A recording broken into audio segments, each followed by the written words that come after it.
Hello everyone and welcome back my YouTube channel S3 tech education. ये इस video में हम डिस्कस करेंगे जो आगे का कॉन्सेप्ट है सेकेंड नॉर्मल फॉर्म का।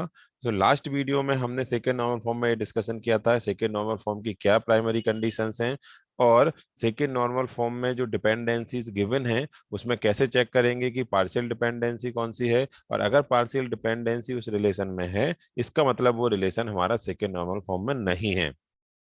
और जब कोई रिलेशन सेकेंड नॉर्मल फॉर्म में नहीं होगा तो उसमें बेसिकली ये तीन एनॉमलीज एग्जिस्ट करेंगी जो स्क्रीन पे आपको ऑलरेडी हैं। Delete anomalies, update anomalies and insert anomalies, right. So अब हम ये देखेंगे कि इनको हम सेकेंड नॉर्मल फॉर्म में लाएंगे कैसे, राइट। इसके पहले हमने ओके सो अब हमारा मैं बात करता हूं कि एक जो डिपेंडेंसी डायग्राम था जो हमने ऑलरेडी डिस्कस किया था और इस डिपेंडेंसी डायग्राम में देखा था कि ये हमारी पार्शियल फंक्शनल डिपेंडेंसी का एग्जाम्पल था। मतलब जो मेरा एस हैश एरो जो सिटी है ये मेरी पार्शियल फंक्शनल डिपेंडेंसी है ये मेरी पार्शियल फंक्शनल डिपेंडेंसी है और इसी डिपेंडेंसी की वजह से ही इसमें इतने सारे चैलेंजेस थे। तो मुझे अब इसको रिमूव करना रहेगा। और पार्शियल डिपेंडेंसी क्यों थी? क्योंकि इसमें नॉन प्राइम एट्रीब्यूट पे डिपेंड था। तो सिंपल सा मीनिंग है अब मुझे अपने रिलेशन एस को दो पार्ट में डिकम्पोज करना रहेगा, S1 and S2। And S1 में मैं एट्रीब्यूट रखूंगा S hash P hash and quantity. And S2 में मैं रिलेशन रखता हूं एस हैश सिटी और स्टेटस, राइट। ये दो मैंने डिकम्पोज किए अपने इस रिलेशन को। और जैसा हमें पहले से मालूम है कि इस टेबल की ऑलरेडी प्राइमरी की कैंडिडेट की क्या थी, S S and P S. तो S1 में मेरी कैंडिडेट की अभी भी S S and P S हो गई। और जो मेरा S2 रिलेशन बनाया उसमें कैंडिडेट की अब मैंने बनाया किसके लिए? उसमें बनाया मैंने एस हैश के लिए। तो अब अगर मैं बात करता हूं आपसे कि इसको मैं फर्दर डिकम्पोज करता हूं इस फंक्शनल डायग्राम को, तो इसमें दो अब फंक्शनल डिपेंडेंसी के डायग्राम बनेंगे, एक S1 के लिए एक S2 के लिए। Like S hash and P hash ये फुली डिपेंड करता है किस क्वांटिटी फुली डिपेंड करता है एस एंड पी एस पे। एंड जो सेकंड मेरा जो एक डायग्राम है एस हैश सिटी और इस पे डिपेंड करता है मेरा स्टेटस, राइट। तो अब मैं यहाँ चेक करने वाला हूँ कि इसमें से मेरे पास पार्शियल डिपेंडेंसी कौन सी है, राइट।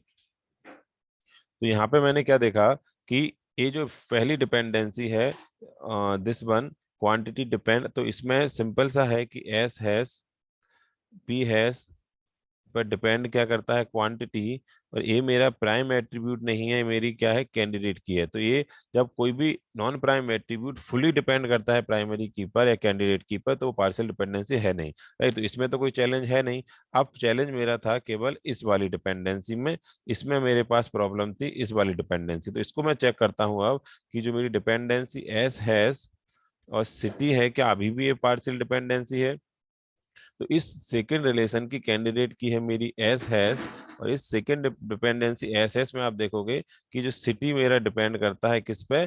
फुली कैंडिडेट की पे। ये पार्शियल कैंडिडेट की नहीं है। अब इस केस में ये प्राइमरी की है और ये फुली डिपेंडेंट करता है प्राइमरी की पे। जबकि इस रिलेशन में जब ये मेरा फर्स्ट नॉर्मल फॉर्म में डेटा था तो यहाँ पे हमने क्या देखा था कि सिटी डिपेंड करता था partial dependency part of candidate की पे। पर इस केस में जब डेटा मेरा सेकेंड नॉर्मल फॉर्म में है तो आप इसको देखोगे कि ये मेरा किस पे डिपेंड करता है? फुली प्राइमरी की पे डिपेंड करता है, क्योंकि अब ये क्या है? कैंडिडेट की है, राइट। तो यहाँ पे पार्शियल डिपेंडेंसी हमने रिमूव कर ली। और पार्शियल डिपेंडेंसी रिमूव करने के साथ इसमें जो प्रॉब्लम्स थी वो कहाँ तक रिजॉल्व होती हैं अब मैं उनको देखता हूँ। तो इसमें हमने देखा कि सेकेंड नॉर्मल फॉर्म में मैंने इस डिकम्पोज किया S1 एंड S2 में, और S2 में जब मैंने इसको डिकम्पोज किया तब मैंने देखा कि ये रिलेशन मेरा इसमें पार्शियल डिपेंडेंसी अब एग्जिस्ट नहीं करती है। This is for S1, this is for S1। अब जो मेरे पास ओरिजिनल टेबल पहले S था उसमें जो चैलेंजेस थे वो कहाँ तक रिमूव होते हैं, रिजॉल्व होते हैं, मैं इनको चेक करता हूँ यहाँ पे। ओके सो यहाँ पे मैंने देखा कि एक मेरा this is my S1 relation and this is my S2 relation, right. तो जो हमने स्टार्टिंग में डिस्कस किया था कि अगर सेकेंड नॉर्मल फॉर्म में नहीं है तो उसमें कितने इंसर्ट, अपडेट और डिलीट, इंसर्ट, अपडेट और डिलीट एनॉमलीज थी। तो इनको हम कैसे रिजॉल्व करेंगे या कैसे रिजॉल्व हुई अगर मैंने इसको डिकम्पोज कर दिया। तो यहाँ पे देखते हैं, सपोज एक सप्लायर S4 यहाँ पे आता है, जबलपुर का वो रहने वाला है और जबलपुर का पिन कोड सपोज 840 है। आपने यहाँ देखा कि पिछले वाले केस में हम ऐसी वैल्यू को इंसर्ट नहीं कर सकते थे क्योंकि वो पी हैश के साथ था, पर यहाँ पे इस रिलेशन की कैंडिडेट की है एस हैश और इसकी कैंडिडेट की है ये दो का कॉम्बिनेशन। तो यहाँ पे इंसर्ट करने में जो वहाँ पे चैलेंज था वो यहाँ पे रिजॉल्व हो गया। हम कोई भी ऐसा सप्लायर जो पार्ट सप्लाई नहीं कर सकता है उसको भी यहाँ पे ऐड कर सकते हैं और ऐड होना चाहिए अगर डेटा कंसिस्टेंट है तो इंसर्ट वाला हमारा चैलेंज रिजॉल्व हुआ। दूसरा था डिलीट वाला। सपोज यहाँ पे मैं बात करता हूँ कि एस टू ने पार्ट P1 सप्लाई बंद कर दिया करना, तो इस रो को मुझे क्या करना पड़ेगा, इस रो को मुझे डिलीट करना रहेगा।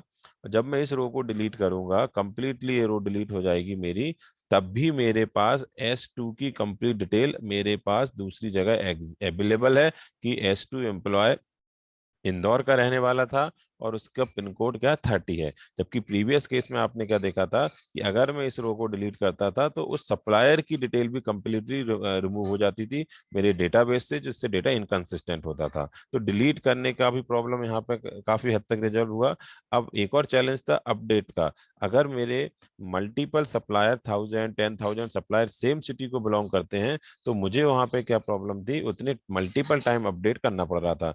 लेकिन आप इस केस में देखोगे, सपोज भोपाल का पिन कोड भोपाल का पिन कोड अगर भोपाल का पिन कोड अगर 20 से 50 कर दिया गया, तब क्या करेंगे आप, या तब आपको यहाँ पे जब भोपाल का पिन कोड 50 करोगे तब आप देखोगे कि जितने एम्प्लॉय भोपाल के हैं 50 उन सबको करना पड़ेगा। मतलब अभी अपडेट से रिलेटेड कुछ चैलेंज अभी भी इस रिलेशन में है जो मेरा डेटा इस सेकेंड नॉर्मल फॉर्म में है।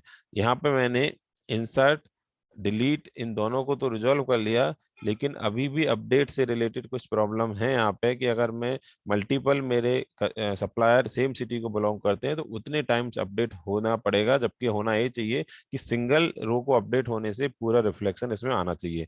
तो इसमें अभी सेकेंड नॉर्मल फॉर्म को मुझे आगे के नॉर्मल फॉर्म में कन्वर्ट करना पड़ेगा, तब जाके मैं इस प्रॉब्लम को रिजॉल्व कर पाऊंगा। सो एक ये था बेसिक सा वीडियो, दो पार्ट में सेकेंड नॉर्मल फॉर्म क्या है, उस नॉर्मल फॉर्म में क्या बेसिक से चैलेंज है और उसको कैसे हम रिजॉल्व करते हैं या कैसे डिकम्पोज करके दो पार्ट में बनाते हैं। आप जो गिवन रिलेशन है इस सेकेंड नॉर्मल फॉर्म में है। तो इस वीडियो में इतना ही। Thank you. Please like share and subscribe my channel. Thank you very much.